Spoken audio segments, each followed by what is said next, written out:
Let me begin by asking you something simple, yet something that carries a weight we rarely acknowledge in the daylight. When was the last time you actually felt your birthday? I am not talking about the intellectual acknowledgement of the date. I am not talking about the moment you look at your phone, see the date, October 14th or February 3rd, and think, right, today is the day. I am not talking about the performative gratitude of replying thanks to a wall of Facebook posts from people you haven't spoken to in a decade. I am asking about the somatic experience, the feeling in your body.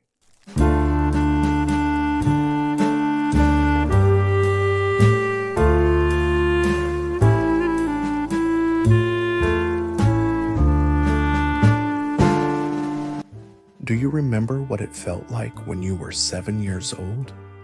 The way your heart physically thumped against your rib cage the moment you opened your eyes? There was a vibration in the air, a specific frequency of magic. The smell of helium balloons, the crinkle of wrapping paper, the sugary anticipation of a cake that was bought specifically for you. There was a sacredness to it. For exactly 24 hours, the world rotated on a slightly different axis, and you were the gravitational center. Everyone's eyes turned toward you. Now, fast forward the tape of your life to the present. You're an adult. The same date arrives. The Earth is in the exact same position around the sun. But the feeling is gone. You wake up. The alarm clock screams the same jarring noise it does on a Tuesday or a Thursday. You drag yourself out of bed. Maybe you check your phone and see a text from your mom or a notification from your bank offering you a birthday discount. You make your coffee. You go to work. You sit in traffic. You pay a bill. When a coworker asks, "Any big plans?" you offer a rehearsed, casual shrug. You say, "No, not really. I don't really celebrate. It's just another day." You say it with such conviction. You wear your nonchalance like a badge of honor, a sign of your adulthood. But is it really just another day? Or is that phrase, "It's just another day," a heavy blanket you have woven to cover something else? Because underneath that shrug, underneath the cool exterior of someone who doesn't do drama, there is often a quiet, complex story waiting to be told. There is a damaging misconception in our culture that people who treat their birthdays like normal days are cold, emotionless, or detached from human connection. We label them as Scrooges of celebration. We assume they hate fun, or that they have grown so cynical that they can no longer appreciate the simple joys of life. The truth, however, is often the complete opposite. People who downplay their birthdays aren't usually the ones who feel too little. They are the ones who feel too much. They are often the most reflective, introspective souls you will meet. They are the ones who have learned, through the harsh trial and error of growing up, to hide their expectations. Why? Because disappointment taught them to. Psychologically, a birthday is not just a date. It is an emotional mirror. Unlike Christmas or New Year's Eve, which are communal celebrations where the energy is shared, a birthday is solitary. It is a spotlight, and when that spotlight hits you, it reflects back exactly how you feel about your own existence. It reflects how you relate to attention, how worthy you feel of occupying space, and how comfortable you are being seen.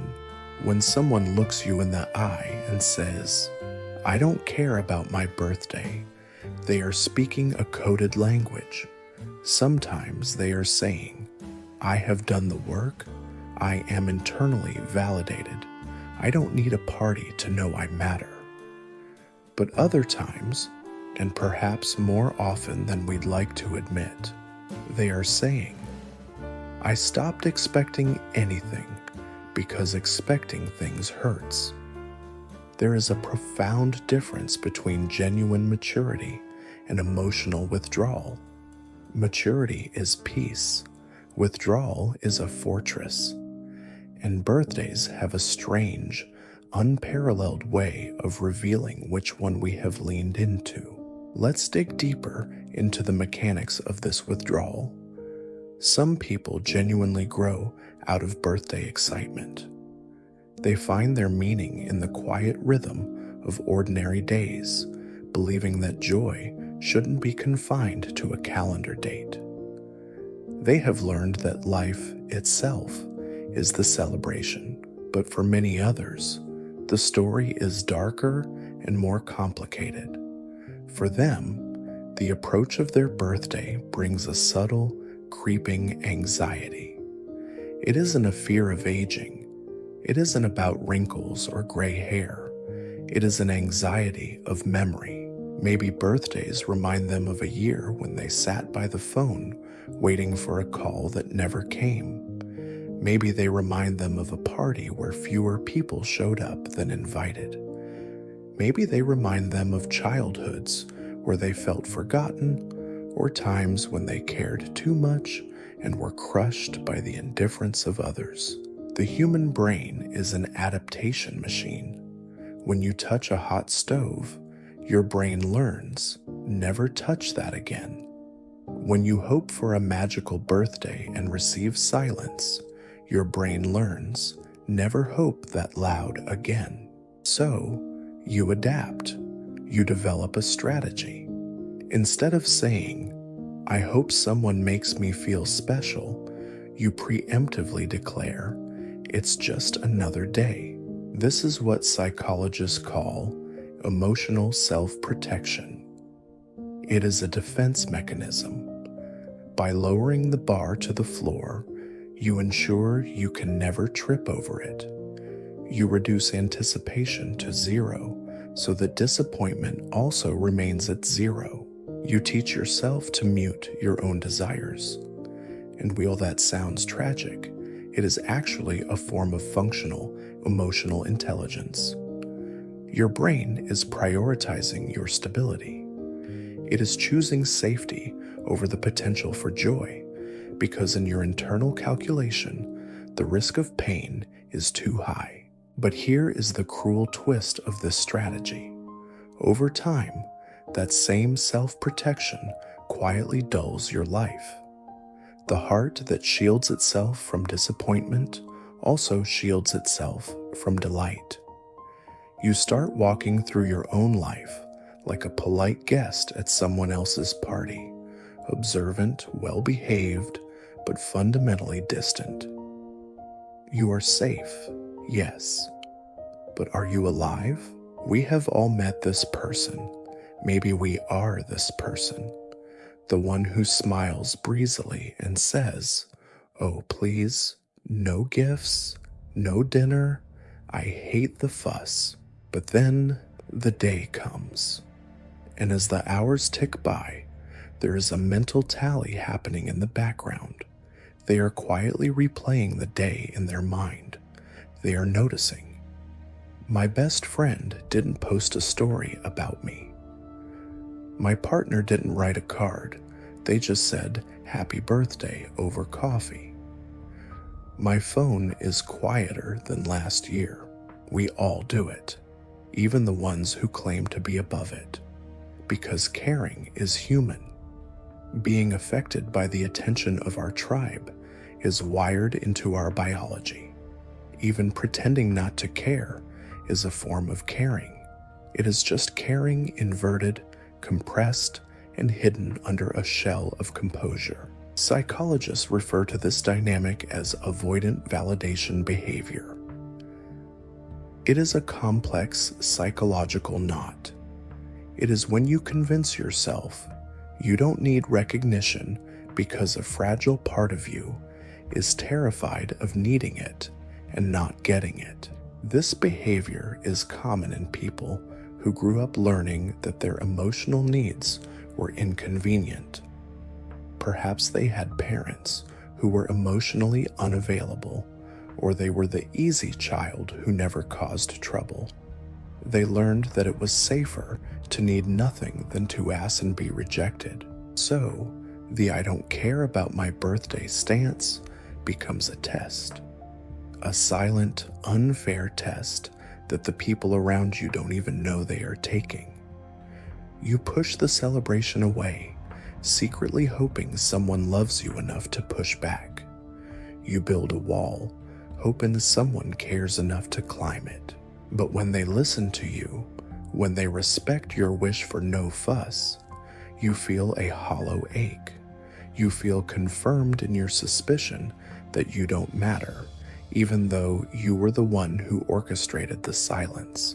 There is another layer to this, one that goes beyond social dynamics and touches on the existential. Birthdays are symbolic. They mark the sheer fact of your existence. It is the one day of the year that belongs entirely to you, not because you graduated, not because you got a promotion, not because you got married, but simply because you are. For many people, this reminder triggers a strange cocktail of emotions: gratitude mixed with loneliness, nostalgia mixed with fear. Why? Because birthdays are the ticking clock of our lives. They remind us of time. They remind us how far we have come, and inevitably, how far we haven't. This is the silent psychological trigger that most people overlook. For some, treating the birthday like a normal day is a way of staying grounded. It is a way of keeping time from feeling too heavy. They think, if I don't stop to look at the milestone, maybe I won't notice how fast the car is moving. In childhood, birthdays are social milestones. They connect us to belonging. I am 7, I am big. But in adulthood, that spotlight feels different. It feels like an audit. Psychologists observe a phenomenon in adults called temporal self-awareness. It is that unavoidable moment when you look back at the person you were 365 days ago and quietly measure the gap between who you wanted to be and who you actually are. Did I achieve what I promised myself? Am I happier? Am I still stuck in the same patterns? Sometimes, that gap is uncomfortable. It is painful. That is why, for some people, birthdays feel less like parties and more like mirrors. They highlight the silent distance between expectation and reality. And rather than face that reflection, people prefer to blur the day. It isn't apathy. It is introspection. It is the human mind saying, give me space to process my own timeline without the noise of confetti. We must also talk about the specific psychology of the giver. If you grew up being the responsible one, the strong friend, the caretaker, or the eldest sibling, your mind has likely internalized a very specific message. Your joy comes second. You learned to downplay your needs to make space for others. You became the archivist of everyone else's happiness. You are the one who remembers the obscure allergies of your friends, the one who plans the surprise parties, the one who sends the thoughtful cards. But when it comes to you, you forget yourself. Over time, your birthday starts to feel irrelevant, almost like a glitch in the system. You aren't used to receiving.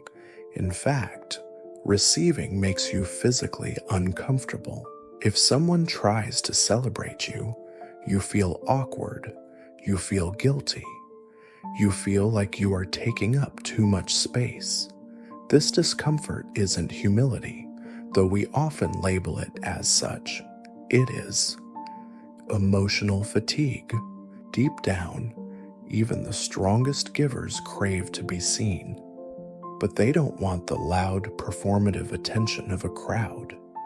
They don't want a room full of people singing happy birthday while they stare awkwardly at a candle. They want understanding. They want someone to know them well enough to know what they actually need. They want someone to remember not just their date of birth, but who they have been becoming all year. This is the paradox of emotional maturity. The more self-reliant you become, the harder it feels to receive love without suspicion. You wonder, do they really mean it? Or is this just obligation? So you neutralize the day. You treat it like a normal Tuesday to avoid the vulnerability of asking for love. So, is the solution to force yourself to throw a party? No. The goal isn't to regress to childhood excitement. The goal is to evolve into adult appreciation. If you treat your birthday like a normal day, you are not necessarily rejecting joy. You might be redefining it. You are saying, I no longer need the world's permission to feel good about being alive. This shift from external celebration, parties, gifts, likes, to internal acknowledgement marks a profound stage of maturity. Somewhere along the road, we all start to learn that the things which once made us feel special, the shiny wrapping paper, the social media posts, begin to lose their glow. What starts to matter more is alignment. Did I live this year in a way that feels true? Did I show up when it mattered? For many people, a birthday becomes less about noise and more about reflection. It's not that they don't care, it's that their definition of celebration has changed. Maybe their celebration now looks like going for a long walk alone in the woods. Maybe it looks like cooking their favorite meal in silence. Maybe it looks like taking a mental health day from work to just sit and breathe. This is the soft joy of solitude. Our loud, extroverted culture often misunderstands this. We confuse quiet with emptiness, but silence can be sacred. In psychology, this is connected to self-concordant motivation. This concept suggests that when your values and your actions begin to match, you experience a deep sense of fulfillment that does not require an audience. So when someone spends their birthday quietly, it isn't necessarily sadness, it is alignment.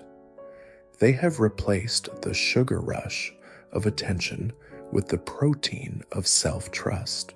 And yet, we must be honest about the shadows. While some people are truly content with a quiet day, others quietly wish they didn't have to be. They wish someone else would take the initiative so they wouldn't have to. They wish they didn't have to be the cool, low-maintenance friend for just one day. This tension between wanting to be seen and wanting to seem unbothered is one of the most human contradictions there is. We all have it. The longing to be noticed without asking. Psychologically, this is tied to something called earned secure attachment. When people have gone through emotional disappointments, perhaps growing up in environments where affection was inconsistent, they learn to depend on themselves. But even self-sufficient people carry a quiet hope that someone will see through the armor. So a birthday becomes a subtle test. Who remembered? Who reached out without a reminder? Who sees me when I am not making noise? And even if you tell yourself it doesn't matter, a small part of you still checks. That isn't weakness, that is humanity. Because no matter how self-aware or emotionally independent we become, we never outgrow the need for connection. We just get better at hiding it. When you strip away the cake, the candles, and the singing, what is left? A birthday is a checkpoint of consciousness. 6. It is a moment where the universe forces you to pause. It forces you to ask, Ammies, am I living honestly? Do I like the story I am telling with my life? When you treat your birthday like a normal day, it doesn't mean you are avoiding these questions. It might mean you are facing them quietly, privately, without an audience, because not every kind of growth needs to be broadcast. Some growth is invisible. It's in the way you react differently than you used to. It's in the way you forgive faster, complain less, or find beauty in moments that once went unnoticed. And maybe that is the truest kind of celebration, when you don't need the day to feel extraordinary because you have learned to find the extraordinary inside the ordinary. So if you are reading this and you are one of those people who treats their birthday like a normal day, listen closely. Your approach isn't wrong. It isn't broken. It might be the most honest way to exist. But permit yourself one small thing. Let yourself be soft. If you miss the excitement you once had, it is okay to feel that grief. Missing your younger self doesn't mean you have regressed. It means you are remembering what innocence felt like before the world taught you restraint. Perhaps the greatest gift you can give yourself on your birthday is to remember the child inside you, the one who counted down to midnight with glowing eyes. That child is still in there. They are not waiting for a party. They are waiting for acknowledgement. They are waiting for you to look in the mirror and whisper, "Hey, I see you. We made it another year." That is the kind of celebration that doesn't fade when the notifications stop. That is the kind that stays with you. You don't have to make a wish. You are the wish. You are a living, breathing continuation of every version of yourself that fought to get here. And that is worth celebrating. Quietly, loudly, or simply by taking a breath. But it is worth celebrating every single year.